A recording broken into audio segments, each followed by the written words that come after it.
It's 8:15 now. Go ahead and call the meeting to order. Please stand for the pledge of allegiance.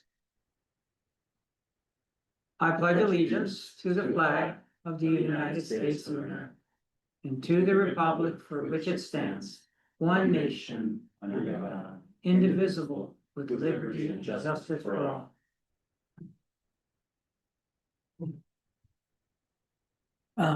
So I just want to make a comment that I apologize, I wasn't at the last commission meeting. It was scheduled in advance, but my father passed suddenly, and so the day of the funeral was Tuesday. If you all noticed that my head is shaved, it's because that's the tradition in my culture. And I'm fine. Just letting you all know I'm fine. I miss him, but I'm fine. So let's get on with the meeting. So first item is the approval of the agenda. So are there any changes or modifications to the agenda? None from me. I move to approve the agenda. Okay, is there a second? I second. There's a motion and a second. All those in favor, please say aye. Aye. Aye. So next on the agenda is the consent agenda. I won't be voting on the minutes because I wasn't here for the meeting, but I will be voting on the claims, so maybe we can split those apart if that's okay. So first on, are there any comments or changes to the minutes? None from me. I move to approve the minutes of the regular meeting of July 22nd. Second. There's a motion and a second. All those in favor, please say aye. Aye. The motion passes. Okay, and next is the claims for today, August 12th. Is there any discussion on that? No. Okay, then I'll entertain a motion. Approve. I second. There's a motion and a second. All those in favor, please say aye. Aye. And now we're ready for public comment, both online and in the room. Not now. Maybe later. Maybe later. We reserve the right. So is there anybody online? I don't see that there's any hands raised, so there's no hands raised, so we'll close the public comment period. There's a second public comment period at the end. All right, let's move on to the general manager's report. I'm gonna try and do this in much less than 20 minutes. 4 things to talk about. First, I got mailed for jury duty the first week of September, so I don't know what that means. In my career, I've been on jury duty over 20 times, and I've sat on 10 or 11 juries. It's always it's always my luck. I've got some very funny stories about jury duty being sequestered a couple of times. But anyway, it's luck of the draw. I'll let you guys know right now, it doesn't look like it's going to interfere with our commission meeting in September. Again, I'll let you know if anything happens. Second item, at the last meeting, the suggestion was made to see if we could find a lobbyist or somebody to help us with the geothermal and pushing that through. I followed up with Liz and a couple other people, and she had a tremendous suggestion that I am going to follow up on. First I pinged her saying, do you have anybody, or, should I just go to APPA? Because I know they've got federal lobbyists and that could help. And she wrote back and said, yeah, if you go to the feds, there's Joy Ditto, who I know well, and I'd forgotten about her, and so she said that. But she said, one of the reasons that the Oregon geothermal leases have gotten through, perhaps, is the Republican congressman from Oregon who sits on the Natural Resources Committee.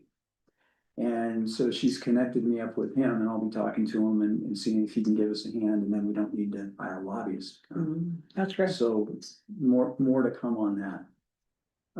Related to that, the comment it might be also beneficial to take advantage of this consortium that's, and that study that some of the other PUDs wanted, that are doing, I think they're doing some kind of study. We've already signed up for that, and I can't remember, what's the Energy Northwest consortium? Do you remember when the first? I can on call right now. Yeah, it's on both of our. But they might be allies in our efforts too. They could.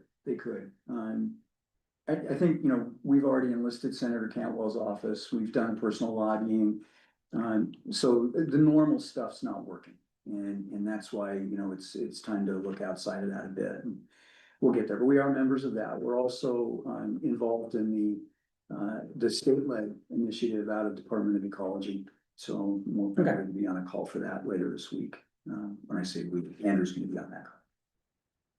So anyway, I'll let you guys know what develops out of that. Last week, I went to the PPC and there was a ton of information that was given out, to say the least. But there's a couple of things that you need to know about from a policy perspective. It seems likely that the only way out of the problems that we're gonna have with regards to transmission especially, and also with generation, but really it's a transmission problem, is gonna be to have some new combined cycle combustion turbines, some CCCTs somewhere on the west of the Cascades. So I think there's gonna be a proposal, and I don't know if it's gonna come through PPC or if it's gonna get floated through NWPPA or PUD, or I'm not sure what the driving impetus is gonna be.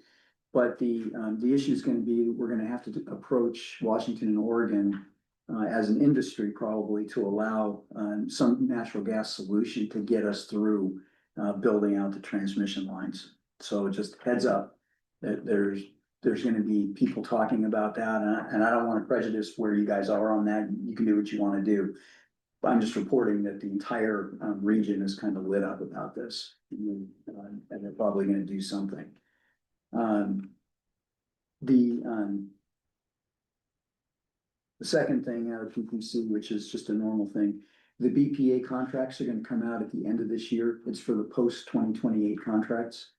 So you guys we'll brief you on the content of them. They've been under negotiation for 4 or 5 years, and Brian was lead on that for a long time. At the very tail end, Andrew and I took over, but it was pretty much done at that point. So we'll be bringing the form contracts back to you probably in November. They have to be executed on our side no later than the first meeting in December. So just heads up. I don't wanna jam you guys up with something. As soon as I've got the form contracts back, I'll get it to you so you can start reviewing it. We can talk it through. So heads up on that. There's a lot of stuff on Markets Plus and EDAM. So EDAM is the electric day-ahead market that's being sponsored by California ISO. And Markets Plus is the day-ahead market that's being sponsored by SPP. And I'm very much in favor of Markets Plus. Any market is better than a bilateral market that we've got today. But I think the Markets Plus is better than EDAM. So if you have a choice, there's a bunch of folks that have, so people that are fans of EDAM have filed suit in the Ninth Circuit Court to block the record of decision that Bonneville made to go with Markets Plus. So, it ain't over. Not by a long shot. And the Ninth Circuit is based in California. They are notoriously biased in favor of California. So I expect no matter which way this goes, it's gonna get appealed higher. And apparently it's been accepted by the full panel in the ninth, so it'll be a full-blown hearing. And I forget how many judges sit on the ninth, 11, 13, but the full panel's accepted it. So in fact, John could tell us, I'm sure, how many people sit on the ninth for a full panel, but. I don't actually recall right now, but it strikes me that it was recently 13. I don't think they've expanded it, but. Yeah. So anyway, we'll just have to see what goes on that. And then. Is it so much that there's a foregone conclusion of what they're gonna do? No. It's in the past, the Ninth Circuit has generally ruled in favor of whatever California wanted. But they've also gone against that. So it's just really hard. And they could actually potentially mess with our market's decisions. Well, and that's the intent of the interveners. So, yeah. Yeah, I mean, they could make it so that it's years before we could actually set up a market, decades. And it's just another case of the NIMBYs, getting after it.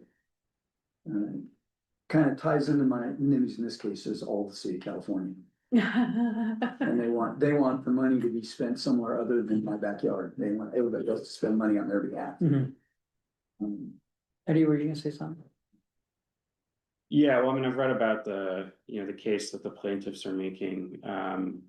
And something I'm interested to know more about as far as how this can play out, like, can the court order them to go with EDAM, or is it more like the consequences of that could lead them to try to settle it, or? Yeah, I mean, you're asking a question really for an attorney. My read of it is what they've filed against is that Bonneville didn't follow its own procedures. Right.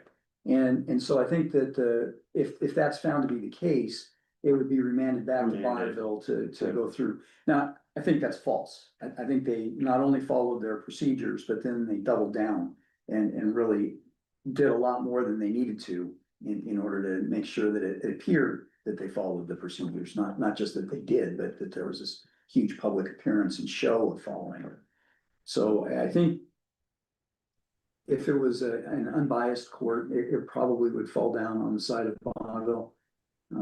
But even if it didn't, it would be to remand it to Bonneville to, fix it and here's where you deviated from your own processes, you need to go back and fix that. Resulting in delays, Right, it seems like delay is the more likely outcome, right? Just that they have to. which is a big penalty, I suppose. Yeah. It is a big penalty.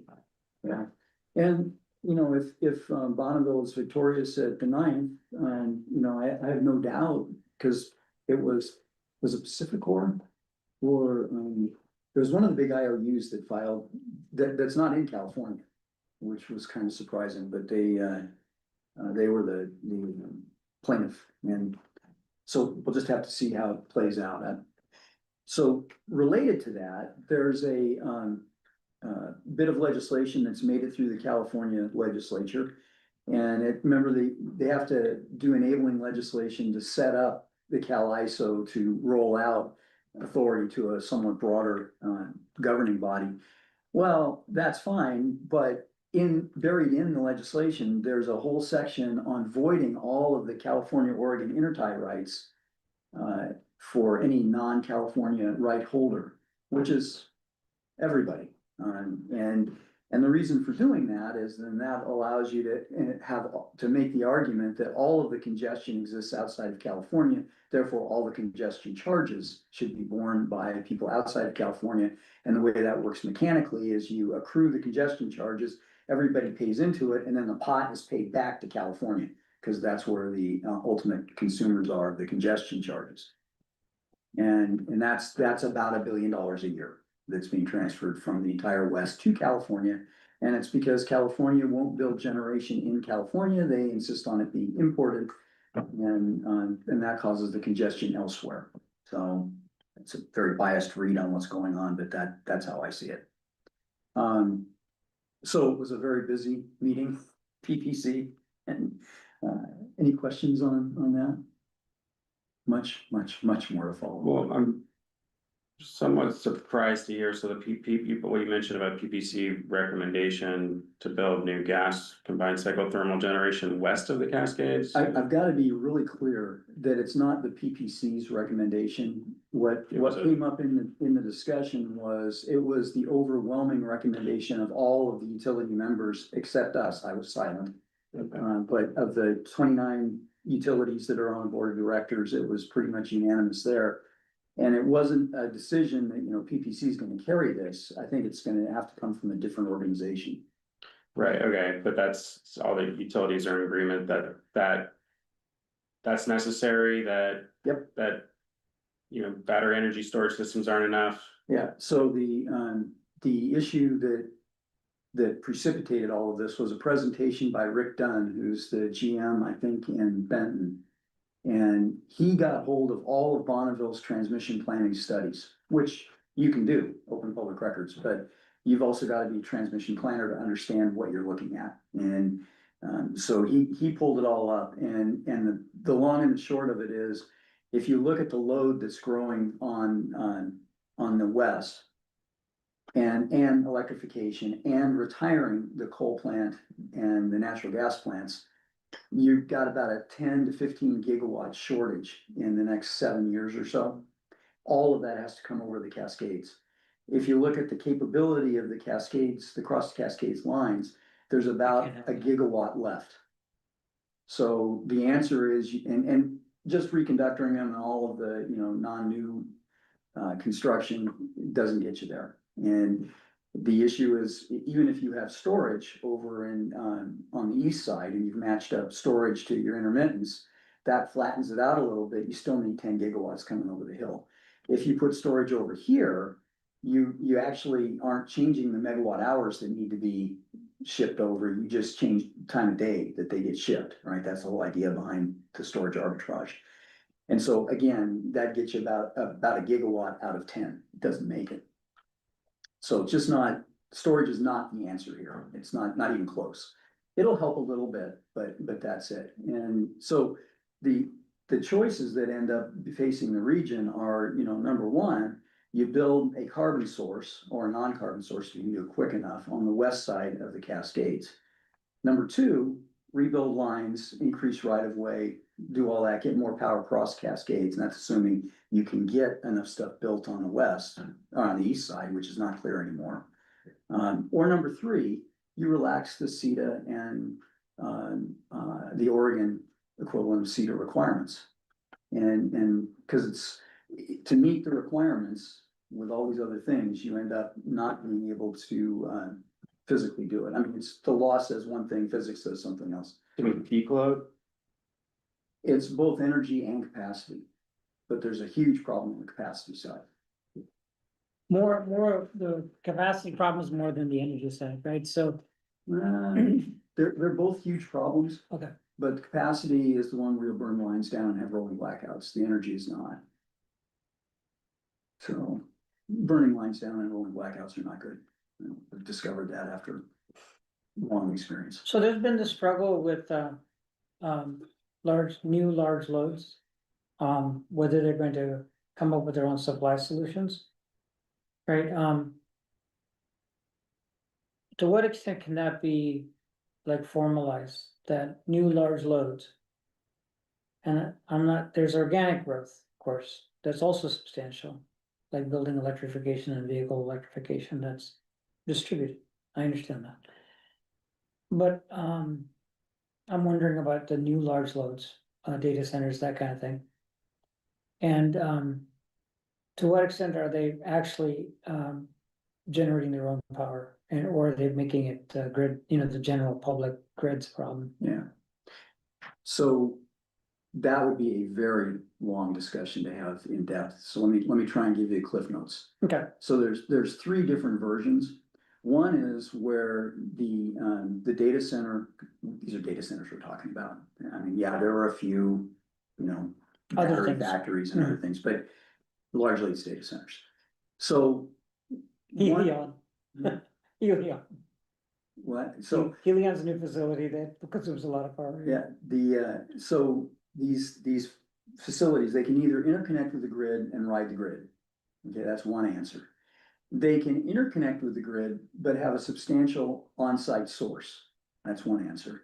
Or they can not interconnect with the grid and self-supply. So those are the three big buckets that you can do for these things. And I think that the lacking any regulatory or legislative fix, the data centers are being backed into the third option, where they're gonna have to not be connected to the grid and self-supply. That is a really ugly option for them. And so, ideally what they would want is option two, where they're connected to the grid, but they've got substantial source on site. The problem with that is that the planners say, well, it doesn't matter whether you've got a source on site or not. If you're connected to the grid, we have to plan on that source being down. And so you're right back to the whole interconnection queue and, all these things where it's 7 to 10 years to get studies and transmission lines built, if they can be built at all. And yet you can build a data center in 18 months. And so the business doesn't line up. The problem with the self-supply is, in some regards, very obvious. The jurisdictions that allow for natural gas as a fuel today, I think Texas, most of the Midwest, much of the Eastern Seaboard, they're constrained by lack of natural gas. The pipelines are maxed out. Right. And it's an all interrelated problem. And, so these data centers now are beginning to look at, well, how about if we just offshore? And I don't think that's a great answer either. So our entire AI infrastructure gets built in China. I'm just not sure that's a good answer. And Or sorry, Well, I just read about, there's the 1.8 gigawatt, that will scale up to 10 gigawatts in Wyoming, that's Yeah. just coming online. I mean, yeah, so you seem to be stopping them. well, and that one is being served by TerraPower. If I'm not mistaken, it's a SMR complex, small modular reactors. Oh, yeah, right, it'll only work if they get the SMRs, right? Right. Right, and they, for whatever reason, they're able to get through that local transmission queue, and the SMRs are not gonna be on site with the data center, but they're gonna be at the adjacent parcel. So, you know, they're kind of making the argument that we're gonna throw the line over the fence and serve them that way. FERC has already ruled that that doesn't get you out of the interconnection queue. FERC ruled that April of this year. As long as you're connected, grid connected at all, it doesn't matter if you're throwing it across fence, you've gotta, you've still gotta run through the interconnection queue as if your reactors are down. So, and FERC had that ruling with regards to, I think it was 3 Mile Island, where they're building a data center adjacent to that, restarting the power plant, and then they're saying, well, heck, you know, it's all dedicated. And FERC is saying, no, if that reactor goes down, then you're riding the grid. So we've got to plan for what the grid impacts are, and that's what FERC ruled. So it's a really interesting, as I said, this is like many hours discussion. One other thing, can I go on? yeah, So next week, I'm gonna be at the Western Energy Summit, and it's one of those things where you sign up for it. And it looks really good, and then as you get closer to these things, various people drop off, you know, and the best things that you go for just aren't there. This ended up being the other way. This is by the News Data Corporation, so I send you guys clearing up from time to time. This is the outfit that puts that together. So, the topics, data centers, resource adequacy, natural gas, how that interties transmission, next generation resources, fish and hydropower, and then the future. So on the next gen, they've got a former Navy guy who's the CEO of a SMR corporation. They've got a fellow who's a vice president of a hydro corporation. Then they've got Susan Petty, who's the leader for Hero on our geothermal. And they've got Ryan Umstead, who's a friend of mine that works for ZAP.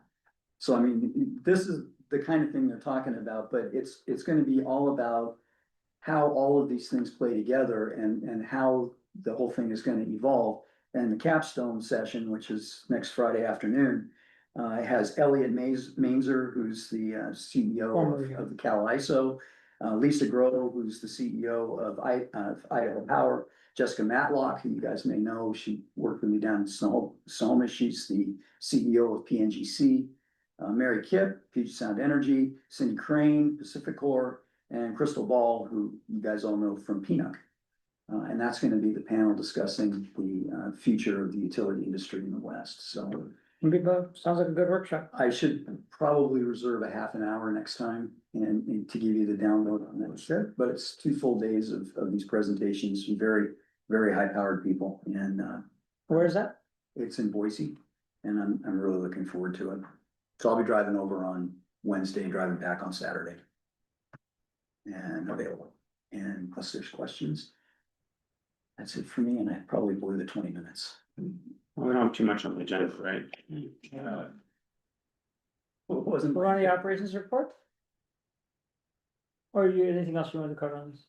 So you're gonna be gone after Wednesday, you're not gonna be here on Friday? Right, Wednesday, Thursday, Friday next week. Okay. Next. Next Oh, one. sorry, next week, yeah, next week, yeah. Okay, the operations report. Good morning, Commissioners. Morning. So I've got a couple things. I'm sure you noticed we have been starting to do work on the parking lot here at the admin building. Right now, they're up at the plant, working up at the control room and the IAD area, and then they'll be finishing up the second half of that. I'm sure you noticed the driveway was only about halfway done. So that's the last part that will work their way out. So Doing that, doing some tree trimming along the transmission line. You know, we've been talking about doing mowing of grass and stuff like that. Actually starting today, they're going to cut some trees over by Van Wyck Road. So that's a little more just keeping things clean, keeping the right of ways clear for our utilities. I want to show you a few pictures. Let's see here. Can you see that vault there? We're looking Yes. down into a vault. That's out at D Station. You can see how tall that is. There's still a lot of work to be done in there, but we're making some progress on that. Here's a view of that same vault from above ground. This is going to be where we're going to meter the flows and modulate the flows out to the BP refinery. This is our main connection point there. Doing some thrust block work. They're forming up protecting those pipes, backing that all up with concrete, making sure that we can deal with a water hammer. And then one big piece of news, where's my screen out here? Is we got our 60% plans for the Plant 1 rebuild just the other day. So that's a big thing that we're going to be looking at probably for the next month. We've got over 400 sheets of drawings, over 2,000 pages of specs that we need to review the whole thing. On the plus side, it seems like the opinion of probable cost has come down a little bit, so that's a good thing. I mean, we have to recognize that this is not the actual cost, not until we go out to bid when we know the specific number. But our opinion of probable construction cost has come down with this next set of plans. So that's a benefit for us. And then that's all I have. And if you have any questions, please let me know. And we should say it's a potential benefit because you guys have to go through the details still. Correct. Yes. Like I Yeah, said, it's so- going to take us a good, probably almost a month to get through all just reviewing it. Will we get a report out after you guys are done reviewing it? We can give you a. And just basic in the report. regular operations report, just Yeah. get, you know. Yeah, I mean, and that would be, I mean, that's my intent anyway. It's, the costs are here. And the reason for that is because they left important work out or it got more efficient and here's the next steps. One of the things that brought up in the design is that it also, you've got some analysis outputs that happen with design, right? Or analysis around failure modes and redundancies and that kind of thing. So it'd be good to hear some of that kind of information too. Remember, those are all gonna be inside the plant. We're gonna commission a study that looks at redundancy in the entire system. And that'll be in next year's budget. That's the So next you year. guys will see that next year. Okay. And that's the overall, this is literally the plant's failing and we're rebuilding it. Mhm. So the redundancy will be all internal to the plant. Okay. Any more on the operations report? Thank you, commissioners. Thank you, Kurt. River's high and cold. I heard, by the way, just talking about the river real quick, there's a bunch of Chinook salmon coming up Oh, nice. right now. I'm wondering I know we're not fish biologists, I know that, but I'm just curious, is the water cold enough? Are we gonna look at are we gonna look at fish kills? Well, when I looked at the main stem yesterday, the flows are typically between 1,200 and 1,800 cubic feet a second, and the temperature was at about 69 Fahrenheit. So that's below, well below, that the flows are above fish kill and temperature is below fish kill. So those are all good. But that doesn't tell me anything about the conditions like the South Fork, which is Right. where temperature excursions really have caused problems in the past. Yeah. So I just don't know. Yeah, we don't, okay. Well, hope they make it, and make it upstream. Okay. So move on to old business then? Yeah, okay, then let's move on then, broadband update. I'd like to call on Andrew. Morning, commissioners. Provide a quick BEAD update. So as you might recall, BEAD originally started with 3 rounds. First round was well underway and we were preliminary awarded for one of the project areas. When I say us, I mean the Port of Bellingham. And through the BEAD process, as you know, the PUD has been assisting the port with their applications and negotiations with private providers. And then we moved to the second round and new administration came in and there's new policy changes and right after round 2 had wrapped up, some new guidance came out from NTIA. And so all of those preliminary awards that have been awarded were rescinded and basically a new 1 round was initiated through NTIA. That round is now wrapped up and that's called the benefit of the bargain round. What I can tell you is that if you put all the project areas together on the map for the state of Washington, it makes up 232 project areas, and all the project areas had at least 1 application. And I also know that that's on one hand. On the other hand, all project areas had at least 1 LEO provider apply in this round. Here in Whatcom County, the port with private partners applied for 7 out of the 10 project areas, which makes up about 4,089 address points out of the 4,600 roughly that were available. So the next steps are, what will happen is WSBO, the state broadband office, will compile all the project areas and put them into what's called a final proposal. And there'll be a public comment period available to review the state's final proposal. And after that review process, which will end, or that final proposal will be sent back to NTIA for approval on September 4th.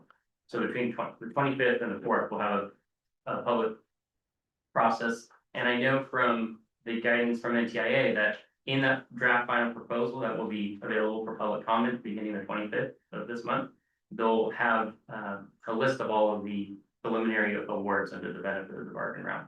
And so on the 25th, I'll be looking at the appendices of that final proposal. So looking forward to that. August 25th? Yes. Yep. That's pretty soon. It's very soon. Yes. And then how long does NTIA have to evaluate? 90 days. So so what is that? The 3rd, September 4th. So December 3rd, at the latest, this broadband office would hear back from NTIA with approval to move forward with their final plan, which gives WSBO State Broadband Office the ability to move forward with contracts with the subgrantees. So that's the BEAD update. Happy to take any questions. Any updates on Point Roberts and the archaeology issue? Yes. Chris, you want to go? So we've gone back and working with Cobb Finley, who's our design engineers, redesigned the thing. They just got that to us yesterday. Yeah. And so the plan is twofold. One, we've been working with Puget Sound Energy. They've been very good about it. They're willing to entertain looking at some non-standard construction methodologies to keep everything overhead. And they haven't committed to doing it quickly, but they've said, we're aware of it. We want to push this through. And so I think they're going to be more helpful and much faster than they were last time, which is a good thing. At the same time, we're going to present the part of the plan that's fully baked that we don't really need anything from Puget for to DAP and the tribe and say, okay, does this meet your needs? And if the answer is yes, then it's Katie bar the door. We've got to get everything done by next December. If the answer is no, then it's okay, what kind of guidance are you giving us? And if it's just bring us another rock, then we're kind of done. If on the other hand, they say, well, no, here's what we need, and it's something that's doable, then again, great, and we'll apply that to the other areas and go. On the other hand, they could come back and say, no, we need the exploratory archaeology for each site and a 500-foot assessment around each one, and we'll do an exploration permit. And then after the exploration permit is granted and the archaeologist stuff has been evaluated, then we'll contemplate a construction permit. And that would mean the permitting cycle is out past next December, which would mean that the project is done. Or you can't proceed. There was an archaeology firm that was interested in advising, and then also the county also offered their archaeologists to help if there's any way that they can. Yeah, we've been trying to get with that archaeologist. Andrew has been paying them, oh God, daily for a while and then weekly, and we have not been able to, and I think they have one archaeologist, as I understand, and she just can't get to us. So From the county? from the county. From the kind of. On the other hand, we went ahead and just asked the tribe, you know, of the firms that are on the state contract, so we can, you know, award the work. Great. Who do you like? And they've told us, and I don't remember who it was. Caldera, Calder? I'm probably butchering that name, but that wasn't their, that's just the one that comes to mind, but they gave us a list, in no particular order of preference, a number of outfits that we could. Great, and yeah, if you talk to them, they might have some input too, and you know, if they're more trusted or whatever, they might be willing to help. And the county archaeologist has been along for, the ride with our consultation with the Lummi and DAP. Yeah, she was on call. So- Okay, good. So she's aware of our project. I mean, it seems like given that, you know, the potential for, a forbidding delay here. Going with that, I mean, it just doing our most to, you know, whatever it takes to have an archaeologist that is trusted by the tribe. Seems like more likely to result in, you know, the rest of the outcome that allows us to proceed, right? So I mean, Yeah, the issue for us is, we just picked a archaeologist off of the state approved board. And it turned out that, because they were local, and it turned out the Lummi didn't like them. And so they just rejected that, so we turned it around and said, okay, who do you like? And they've told us, they've given us a list, so the reason to pick one off of the state board is that we can direct award without a competitive bidding process. We can just go right to them, and these are small dollar amounts generally. So, And that had to do with the it just makes it a lot easier. That's how we did No, Drayton I before, don't. it was on the state's that's why list, we and, got nothing. you know, so we went and used them, they were local. but the other one isn't also on the list. There are 8 or 9 on the list. Yeah, so just because there was a project in Blaine that the archaeologist we used was involved with. And in that project, there were some practices regarding actual archaeological discoveries that were made that were undesirable.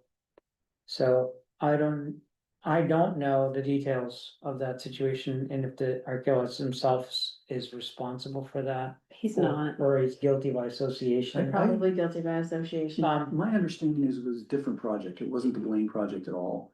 And the archaeologist from Drayton made some flippant comment that the Lummi representatives didn't like, Mhm, and so now they don't like Drayton. okay, Cause Drayton Harbor Archaeology didn't even exist during the Blaine project. oh, okay. Yeah, I don't know if this was one of the. Very small town stuff, I know who they are. So this one is, it just, you know, the order that you're supposed to do it is you do your archaeological. And then you call DAP and the tribe for a consultation. And we did that, and that was when we discovered that they didn't like Drayton. Mhm. But we were doing everything in the proper order, doing it right, and hit this speed bump, Mhm. you know. So we're gonna be limiting our ground disturbance significantly, right, by. I mean, like, with the, I understand there's a new design to be entirely above ground. That's correct. Well, not entirely, but like 99.9%. There's a few risers that you have to do to connect to the co-location facility, and, you know, some other things that you've got to do. Some of that there's existing conduit for. So the ground disturbance may be a couple of feet from the foot of a pole to where the conduit's stubbed out. You know, so there's that kind of thing, and that is new ground disturbance. But the poles that need to be replaced, Egypt's agreed, I call it replace in place, they call it cut and kick, but it's the same thing. They've agreed that they can do the cut and kick, and they've given us a ballpark cost increase for that, which was less than what I expected, so that was good. And then, the other problem that we've got is wherever you end your fiber, you need to put a down guy, because you've got the tension on the pole, and you need to counteract that, otherwise the poles start to lean over time. And the problem is that no electric utility allows a telecom utility to attach to their anchors. You gotta put your own anchor in. That's true nationwide. Puget is, because when we asked them, can we attach to your anchor? We recognize it's not your standard and for good reason. And they said they're at least willing to look at that. And they said that in a very positive way, like they're inclined to do that. So I can understand that they're supportive, and they've changed, the tune's improved, frankly, the obvious reason being that we're helping to defer maintenance costs for them. yeah, A and no-brainer to me. I think they also, in their Puget kind of way, they're very committed to making things better on Point Roberts and they want to help. Puget. Well, it's, they have a unique look on things. Yeah, Having worked in the investor-owned utility business for 25 years, I understand the Puget way. Mhm. And it's different than the public way. But in this case, our interests overlap. They want to make things better for Point Roberts and so do we. good. Well, fingers crossed. Are we any more on broadband? Yeah, I hope not. I've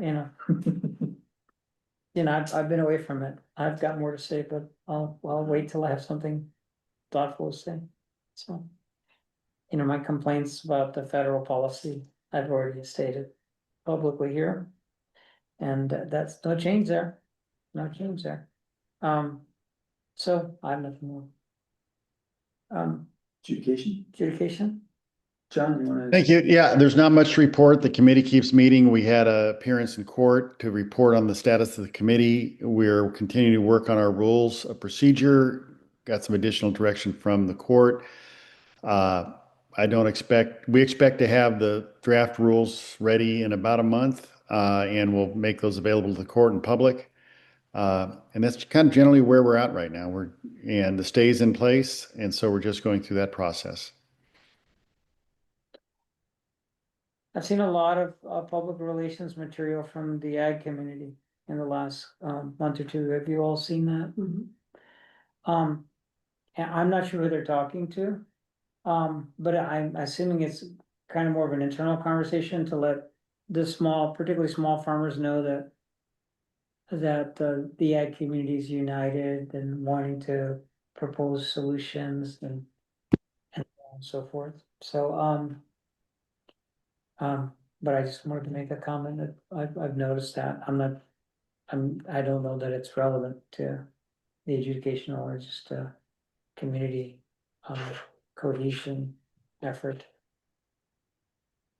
Yeah, it's just there. Exactly. You've summarized it well from what I read. Obviously there must be mixed responses to that communication in the community, but I'm not gonna guess what those mixed responses are, so. Okay, anything else on adjudicate? And we have an executive session to talk. Very quick, just a kind of an update on some litigation issues. Okay. And then we move on to geothermal then, Yeah, and we covered kind of. yeah, so I mean, we covered the issue with looking for some outside help. I don't know if we told you that we signed up for Energy Northwest Consortium on geothermal energy, I don't know, a couple months ago now. But we're one of the founding members, and they aren't asking at this point for any money, but we're gonna find out. And again, it's on our calendars whenever the first opening Zoom call is, and it's, I think it's in September, I'm not really sure. I think so too, but I can't. Yeah, they're trying to time it when everybody's back from vacations and so they're gonna start up on that. At the same time, the state started up a group out of ecology to push geothermal, which is kind of interesting. And Andrew made the observation today, and I gotta second it. If you read all their material, it's like nobody else in Washington State has even been looking at a project, and now they're gonna start and kind of carry the water. And it's kind of humorous. I laughed anyway. Yeah, it's wonderful to see other people taking credit for your work. That's a good sign, and that's a good sign. However we get there, we need broad public acceptance, and if people believe the state government, let's hear it from them. If they believe their local utility, we'll tell them. It's I think it's gonna take all of that and communicating from 500 different directions, Yeah, 1,000 exactly. times. Yeah. That's So how, it that's all all a good helps. sign, yeah. Yeah. Anything else on geothermal? No, we covered it. Yeah, and we're still waiting on everything for the preliminary study, the seismicity's gotta finish up, and we'll see that at the end of the year. That's key. Yep. Strategic plan update? Yeah, and I neglected to bring that with me. Did you guys all get a chance to look at the goals that? So just as a reminder, it was you guys floated them out, then MFA held a meeting with staff and staff got to take a look at everything and. I will admit, I was almost completely silent in the staff meeting, and I told them, because I already had my say, and. So now the next round is gonna be from MFA Friday. well, no, that's Krina. The screen, okay, Yeah, so it's mission, it's vision and values, Friday, okay. with Krina. And then MFA is gonna come back to you guys with the goals and, you know, there'll be a wordsmithing and you'll be able to edit those any way you want. What time is the Friday meeting? I think 1 o'clock. 1 to 3. Yeah. And, so it's, everything so far is still on track, although we're compressing the schedule a little bit. We've had a couple of minor hiccups, but it looks like we're still gonna be able to have, something that, if it's not absolutely final, it'll be close enough that you guys are comfortable with us using it for the budgeting. Okay. And then we'll have the final be before the end of the year. So, it should all be lined up. Anything on strategic planning? Yeah, so reviewing, like, okay. The time, you know, that updated timeline that you shared last week, Mhm. it doesn't make sense to me, like, it doesn't seem like, if we're not meeting with MFA until September. I mean, it seems like the plan laid out is essentially like we're moving into, like, the next meeting is approaching like finalization of the whole thing. But Well, what you'll see in September will be the goals the way they are incorporated in a straw man strategic plan. And so it's one of those things where if you have no edits on the goals, then, you know, we just look at the rest of it and how all that plays out and we're done. So it potentially, and it's not how it's gonna work. The way it's gonna work is you guys are gonna look at it and there's gonna be a bunch of things that you want changed and then there'll be another iterative cadence. But staff is done at this point. I don't think we have another staff meeting at all, so it'll just be on you guys and it'll be, if we gotta set up meetings every other week to get it done, we will. yeah, it just, so I mean, you know, looking at the draft goals that we have, it looks incomplete to me. Like there's some areas that are missing that, you know, I had the impression we were gonna be exploring more, and then I understand like a lot of, like, I mean, maybe the key things, you know, if we agree on the broad goals, the key decisions are gonna be in the strategies.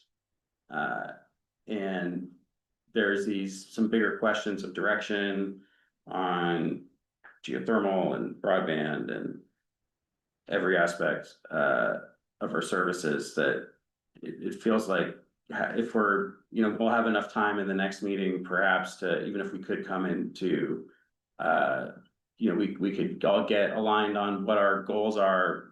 Where's the time gonna be to work through the next layers of them? That's gonna start in the next meeting.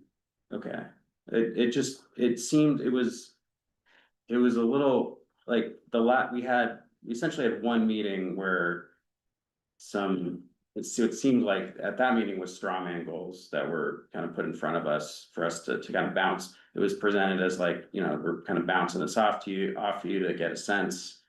And, you know, we did some wordsmithing and things, but like at no point was there, it did seem like an opportunity to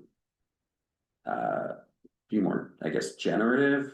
Are you looking for project specific ideas? Is that kind of what you're like you want to see in the strategic plan, the direction that we're going on different projects, like new, is that what you're hoping to see? It's basically like, yeah, I mean, I understand is like we have this pre-existing strategic plan that's, you know, doesn't only go so deep. And I thought the idea with this one was that we would be going to deeper levels. And then the draft goals, as I'm seeing them, seem frankly generic Very and broad. like generic for that would could apply to any utility. And given in our unique position and these broad questions of direction that we need to decide on.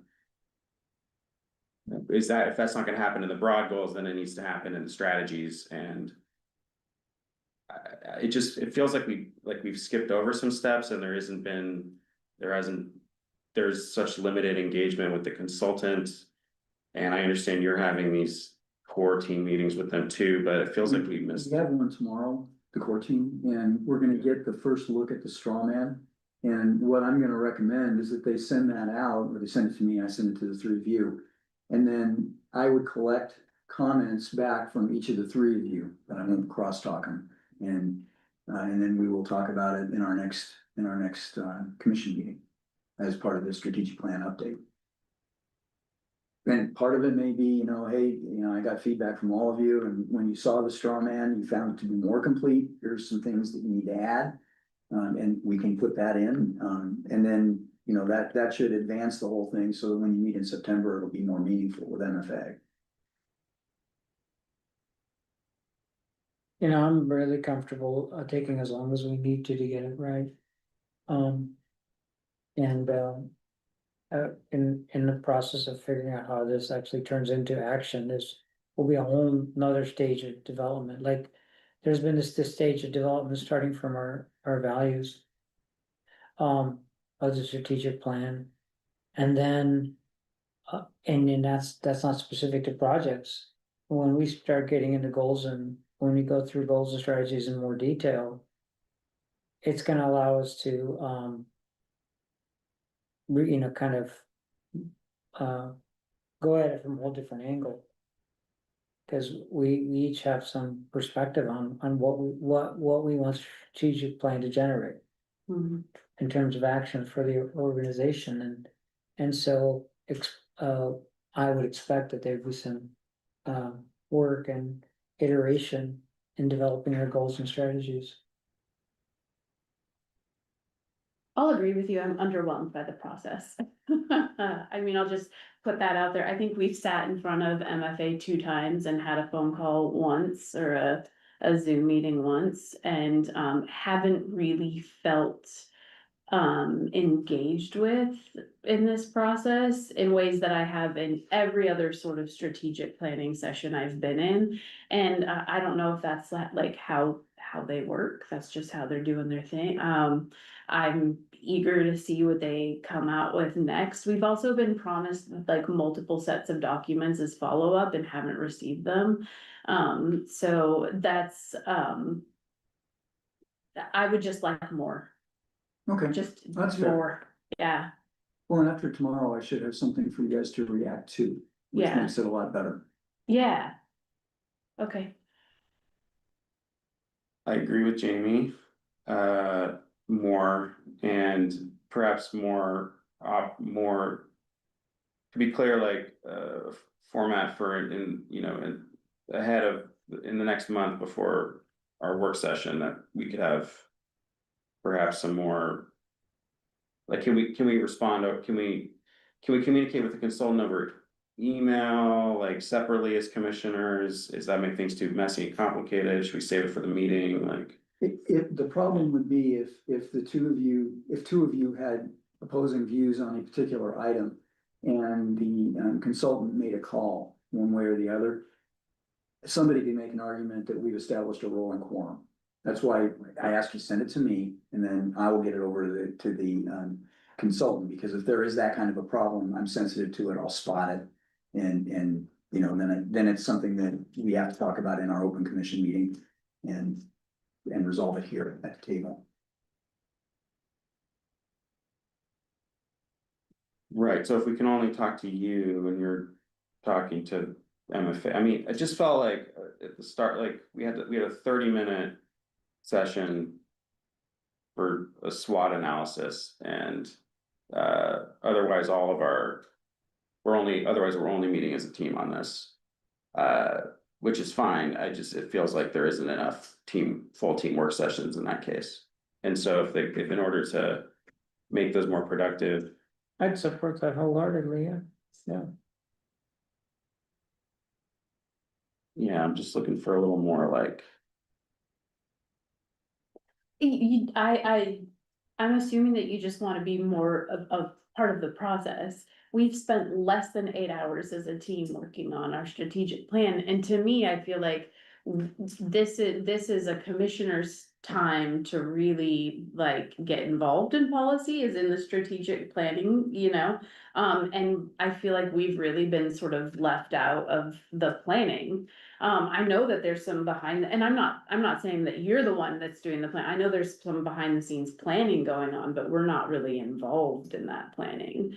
Well, again, And- let me get the straw man out to you guys so you get something to react to, and if you wanna have a separate meeting just on that before September. Yeah, Well, let's set it up. Yeah, I mean, that's not a problem. the straw man would that be more than just the goals? Then, just are we talking about, like, it'd be like the full outline of a plan? Yeah.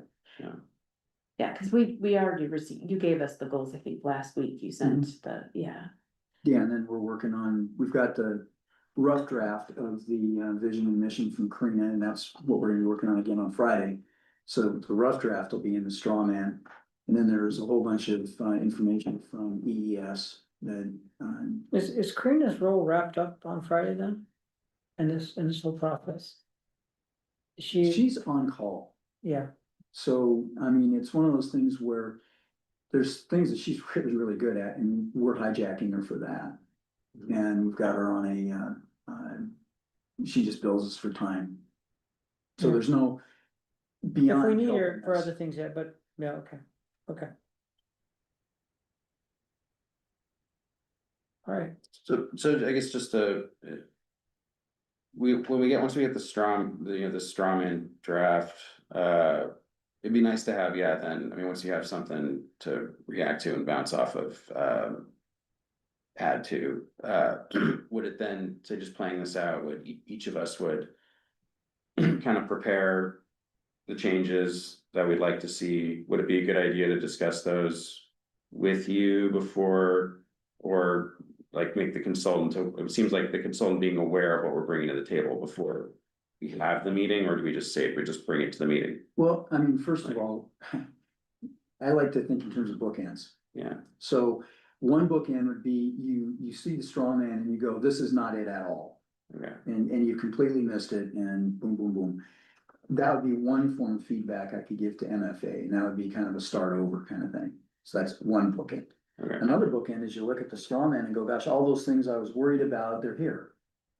You know, and yeah, we gotta wordsmith this, but fundamentally, all the big pieces are here, maybe some small stuff is missing. So those are kind of the two bookend reactions to the straw man. okay. Yeah, and the reality is probably somewhere in the middle, but that's what's gonna drive what we have to do with the consultant.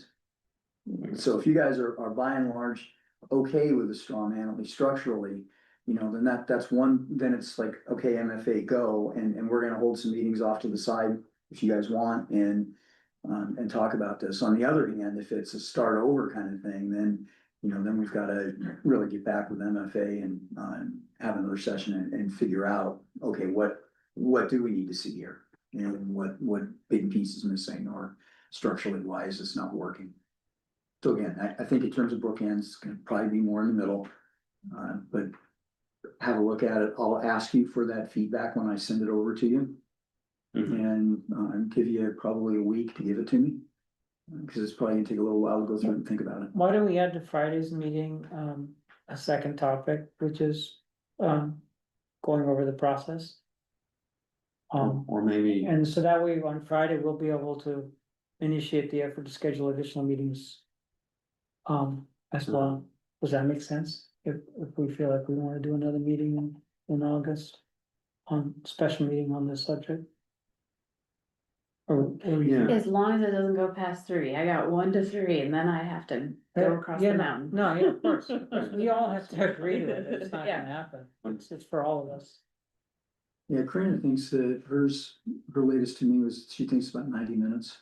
yeah, So that would give you guys a half an hour at the end if we hold to that. Yeah, that seems reasonable. that does sound reasonable. 90 minutes should be enough, and then It's just, we have, Pretty on a much special, the- on these special meetings, we have to put it on the agenda. That's right, we're gonna have to change the agenda. Yeah. Well, actually, I'm not sure we do, because the whole thing is If about. it's all strategic plan, then Yeah. that seems within Just a the scope, different right? flavor of it, Yeah, like, we're not limited to only the vision statement, right? That's, I wonder then if maybe we could spend a little time, it seems like we might get it, just to.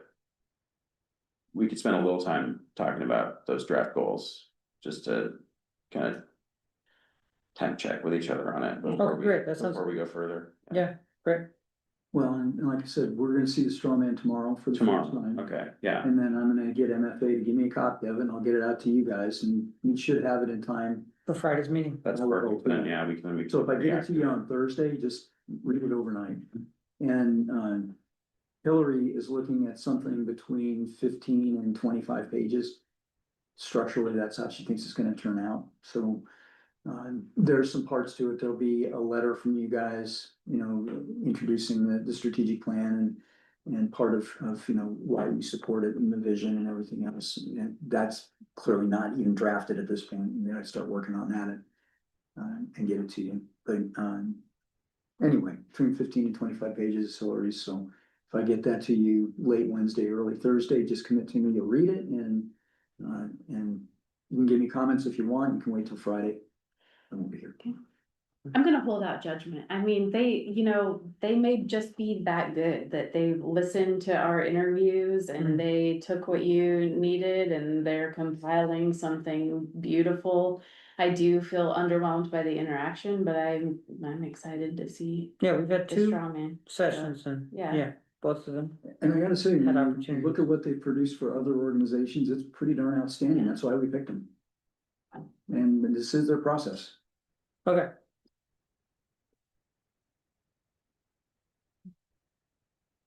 I have nothing else on the strategic plan today. Thank goodness, Lord have mercy. Okay, well, so on new business, we have the mid-year financial report, and I believe that, That would be Annette. Annette? Good morning, Yes. Commissioners. Good morning. Yes, it is that time of year where we're going to go through the mid-year financials, kind of show you where we are compared to budget and where we are compared to last year, and talk about any kind of big variances we're seeing or what's going on. I wanted to start off because when I created it, it was hot, and it seems appropriate now that it's so hot outside. A picture of our frazzle ice, a river at Plant One, kind of maybe, a nice alternative to looking outside currently. Winter is coming. All right, my slide does not want to. There we go. Okay. Some of our water operators have gotten some good pictures at sunrise over some of the basins. So thought I'd show some of those also before we dive into all the numbers. So we're going to touch on the revenue first. This is a high level. So obviously, if you have more detailed questions, you can ask Chris or myself and we can get you that data, but just kind of a high level look at where we're at. So if you look overall, we are up roughly 24% over last year in our revenue, and we are right pretty much on target when we compare it to a half year of the budget. I have a couple lines there highlighted, and I just wanted to go talk through those real quick. So the industrial water, you can see, is up 27%, and the Grandview is up almost 9%.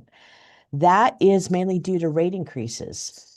We had a 28% rate increase for industrial water in 2025 and a 14% rate increase in Grandview rates for 2025. So the bulk of that is rate increases. If you see the square kind of on the left, halfway down, it'll show you what the actual consumption has been for the year. And we're a little bit under what we were last year. So that also supports that a lot of that is rate increases. And then just kind of high level, I have both the water and the electric historical. The water goes back about 10 years. The electrical only goes about 18 months, but it can kind of show you the different variances we have over the time. have any questions on that one? Oh, I forgot to talk about the interest income, the other highlighted line. So that obviously is quite a bit more, and that's because of those bonds that we issued. We are sitting on a bunch of cash, and we're sitting on quite a bit of cash. And when I do budget, I obviously miss this one, but I also, when I do interest income, I really do that conservative so that we're not surprised by some big interest swings on that. But that one was way off. So let's talk about expenses now. So similar, there's a couple lines I just wanted to talk on. The purchase power being the first one. That one is a big variance, but that one's not concerning because that is mainly passed through to Phillips 66. So if this varies a lot, it's reflected in our revenue variance. So it's not concerning to me, even though the numbers can be big. General O&M and general administration did have some variances. If you remember when we were doing budgets for 2025, we did a market survey. Lisa went out and did a lot of work, and we trued up a lot of the wages, and we also had a Teamsters negotiation, so wages did increase. So under general O&M, you can see we're above what we were prior year, but we are under our budget. So while labor's over what we were, extraordinary maintenance projects, which is typical for this half year, at this half year mark, are under budget. And that's because most of those projects are outdoor projects, and those usually fall June, July, August, September. So we're just starting really getting into a lot of those extraordinary maintenance projects. Under general admin, a lot of that increase was labor. And then you can see I have the graph down below. And one of the things I wanted to comment about the labor is this year we had Brian Walters retire at the end of March. So we had a big cash out of his leave when he left. And we also had Steve Jilk, the last payment on his cash payment was at the end of June. If you remember, when he retired, the PUD, we agreed to have a 3-year long payout, and that helped our cash.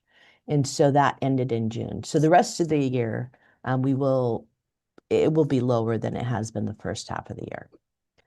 And then the last one, the interest expense, obviously, that has gone through the ceiling, and that's because we issued those bonds in February.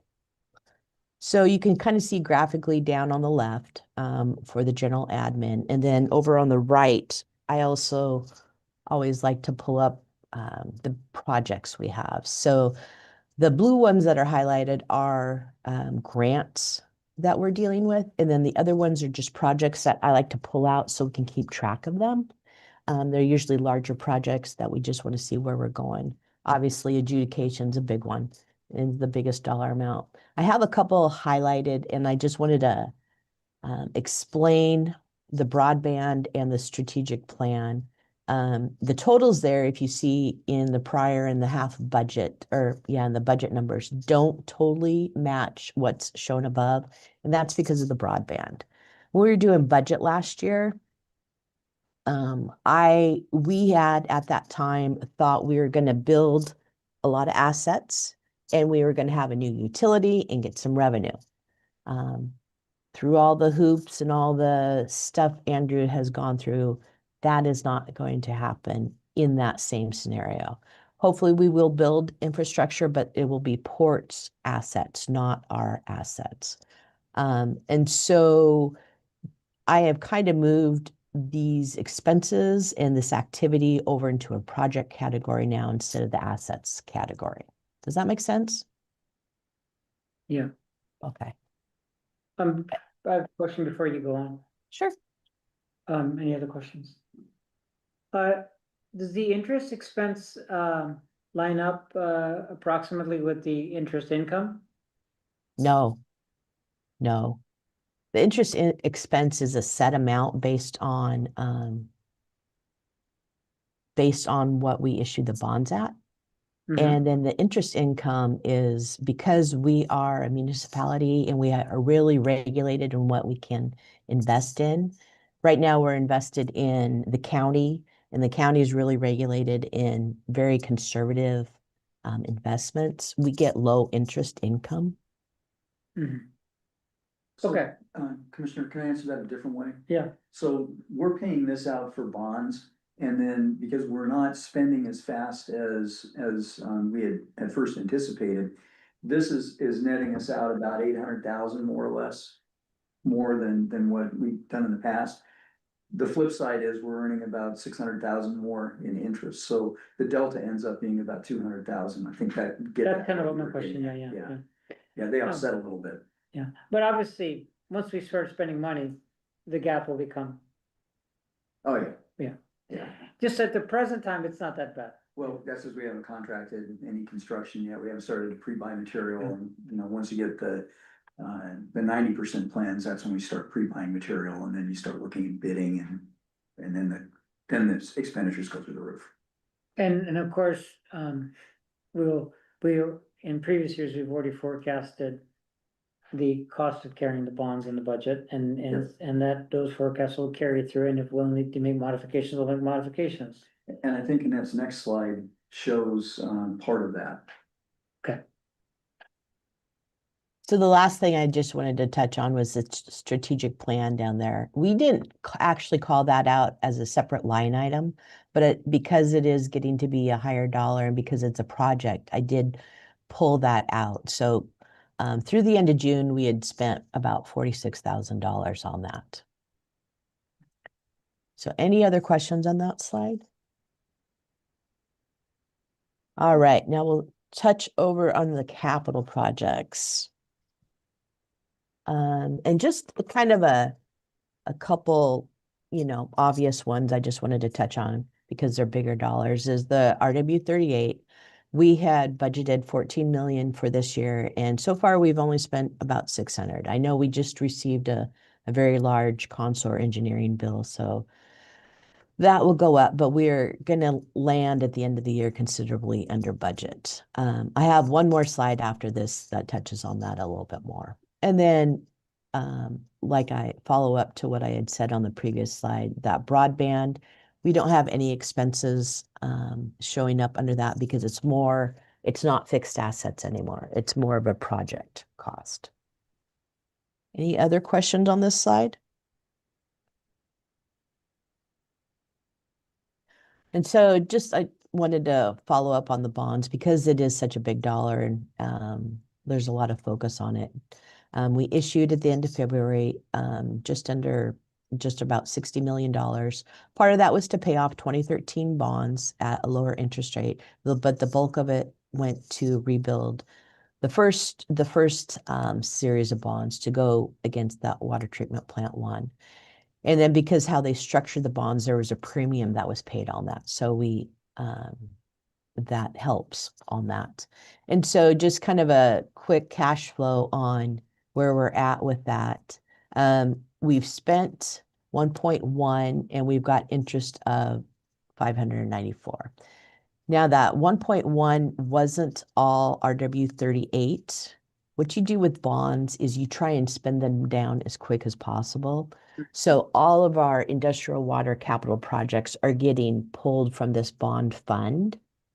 But in the past, the bonds that we've issued were not this huge. And so we could spend down the bond funds pretty quickly when you include all of the capital projects. Because this is such a big amount, it's going to take a while, and we're kind of behind what we had projected on the spend down on this bonds. And then like Kurt had mentioned, we got the 60% last week. We're still going through it, but just a rough back of the napkin look, I did want to show you what the schedule is looking like. So we're about a year out from what we were projecting back when we were doing the budget. So we are the spending and the big dollar spends are getting pushed out there a little bit. Any other questions on that?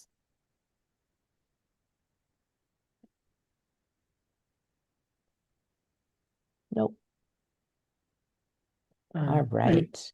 I don't have any questions. No, it looks great. Thank you. So I guess for me, the question is um, delay of the project is, how would you explain that? As far as expenditures? Well, I From mean, the accounting point of view, I've heard it's permitting and it's engineering changes. Kurt and Garrett would be the ones to really go into details on that. Chris, did you have anything else? I was just gonna add that it doesn't, the new timeline still is inside our bond covenants and everything else, so there's no trouble there. It's just a matter of, it's not going as fast as what we had anticipated, and part of the permitting issue is, it turns out the city of Ferndale needs something from the Army Corps of Engineers, which they have not applied for. And they have now, but, and now there's a holdup. So there's a core permit, if you've ever dealt with those, they're 6 months to a year. And that was not anticipated, because we assumed that they had that ability just to grant us a construction permit. It turns out I don't think they do. Good.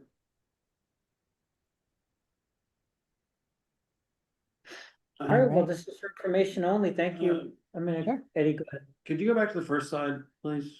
The very first slide? Sure. I think it was, or The revenue slide. the revenue slide.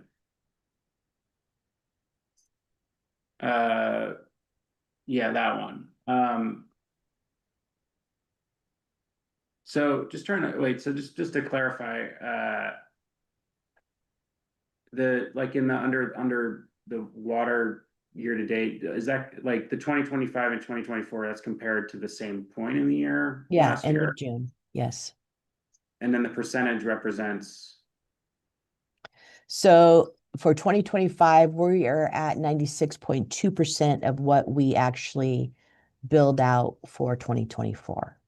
okay.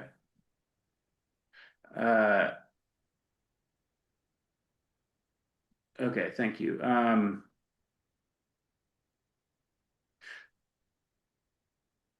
And like, and I guess in the water consumption graph, showing the, the dip from the closure of Alcoa, we're back to this, or as of last year, we're at the same level as of 2019 in our total service. So that's just from increased usage of the other industrial customers, Yes. but they're, okay, but currently we're not, again, that was just what I want to make sure I understood correctly, but we're not, this year so far, not exceeding last year's usage. Correct. Does that And the mean graph, that, the water consumption graph is only through 2024. So those are whole year numbers. right? So 2025 will be down a little bit if it tracks first half to second half. And so we net a little bit less revenue than last year. No, because our rates are so much higher. If you go down a couple percent in volume, but your rates have gone up 25%, you're gonna get more revenue. Okay, so we're still gonna get more revenue And that's to cover the bonds. That's why we raised for the rates. bonds, right. Oh, right. Unless you lose Because, your customers like we did in Grandview. We raised the rates and we lost customers. Yeah. So it's a smaller benefit. Let's not talk about Grandview. I just, it's not that close to lunch, so it's we could bring it up and, just I have to mention it, so. it seems like it's like, it hardly makes a difference, right? It doesn't, no. Yeah. 2 million gallons. Okay, Any more for Annette? Nope. thank you for pausing with me there. Of course. It all makes sense. All right. right. Thank you. Thank you, and this is for information purposes only, more to come. Well, yeah, clearly, I mean, you get the monthly updates. Yeah. This is the semi-annual, and then you'll get the annual And, budget. and now It'll be a we'll full be starting moving presentation. into real budget That's season, right. right, yeah, so. And that's taken all her vacation that she planned on. Okay. moving on to commissioner reports then. Yeah, I really don't have much to report. I can't even remember the last time we met. It feels 3 like weeks ago. Yeah. forever ago. I did have a brief meeting with, Senator Shoemake, to talk about broadband at, Point Roberts, which went well. I think she was under the impression that our project had completely stalled out, but we were able to assure her that we were diligently working towards getting broadband to some people out at, Point Roberts, so that was nice.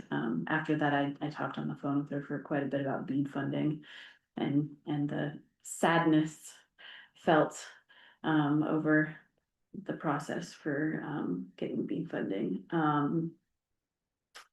But that's about it, yeah.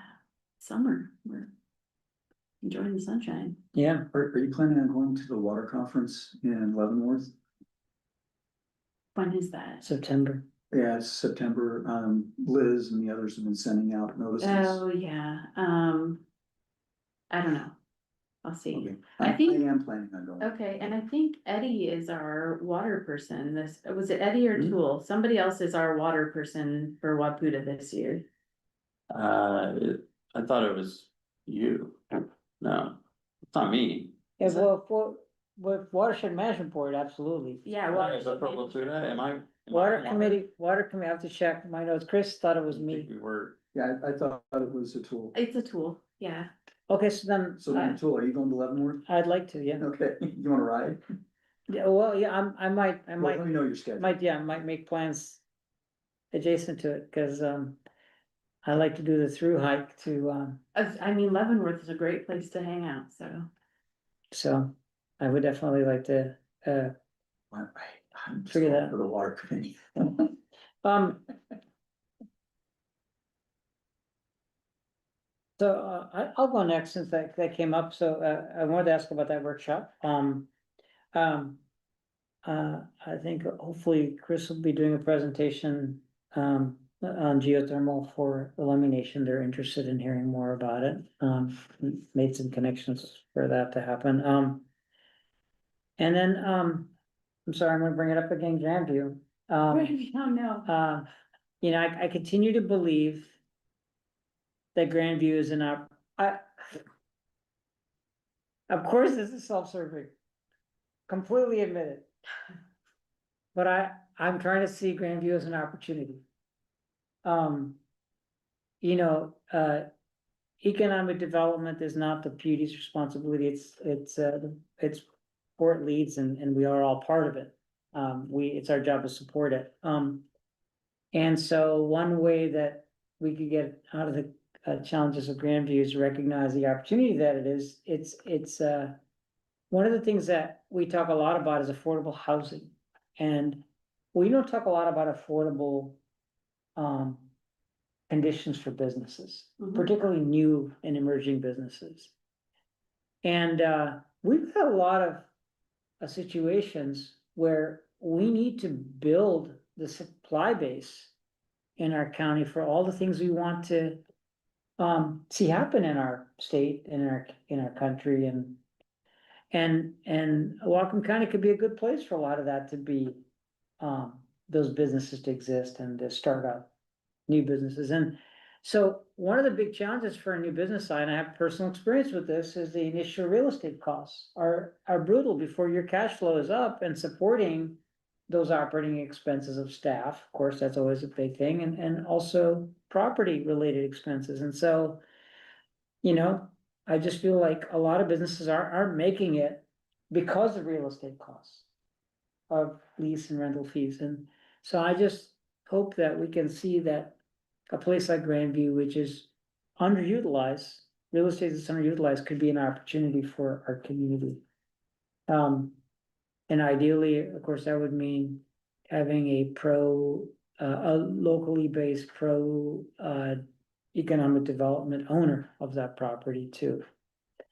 And that's not completely in our control, but I just wanted to say that,